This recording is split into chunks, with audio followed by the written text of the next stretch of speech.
It was a bright spring morning when James puffed importantly into the yard. Sir Topham Hatt had an unusual job for him today.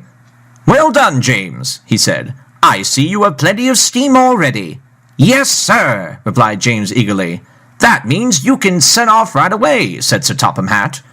"Where to, sir?" asked James. "To the Battery Farm," said Sir Topham Hatt. James's driver climbed out of the cab to talk with Sir Topham Hatt. James couldn't hear what they were saying, but he tried hard to listen because he was puzzled. James had never heard of a farm for batteries before. He'd seen the signalman put batteries in his transition radio, but he didn't think that they came from a farm.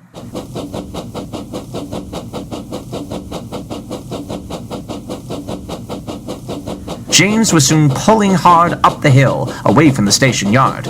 "A battery farm! A battery farm!" he puffed to the freight cars. "It's not far now, James," called his driver. "Farmer Finney is meeting us at Tidmouth." As they pulled into the station, they saw the farmer waiting on the platform with lots of wooden crates. The crates were loaded carefully into James's freight cars. Farmer Finney waved them off. "Take care," he called. "Why do we have to take care of batteries?" James spluttered to himself.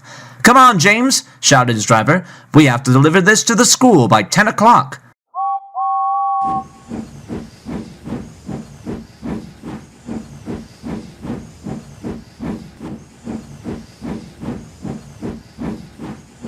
So James went full steam ahead along the track. But there was something up ahead. A line of hens were flapping about on the track. "Stop, stop, stop!" shouted James as his driver leaned hard on the brake lever. With a bang and a clunk, James stopped just in time. Broken eggs lay everywhere. "What a mess," sighed James's driver. "Eggs?" said James in surprise. "I thought they were batteries."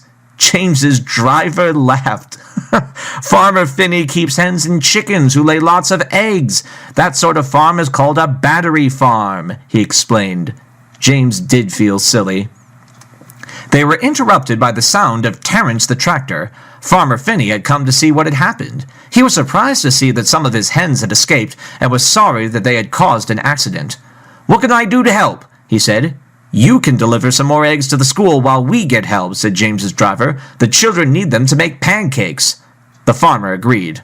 "I'll hook up a trailer to Terence and drive slowly so that no more eggs get broken." It was a day of surprises for James. While the railway staff helped put the car back on the rails, the driver told James all about Shrove Tuesday. People make a batter using eggs and cook it in a big frying pan to make delicious pancakes. The school children are making pancakes today in their cookery lesson, he said.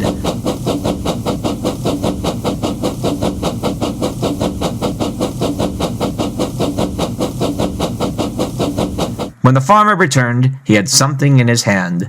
It was a frying pan. "A pancake!" cried James. "With lemon and sugar," said the driver. The children had made them a special pancake. So before they got back to work, the driver, the farmer, and the workmen shared the big pancake, and James looked on happily.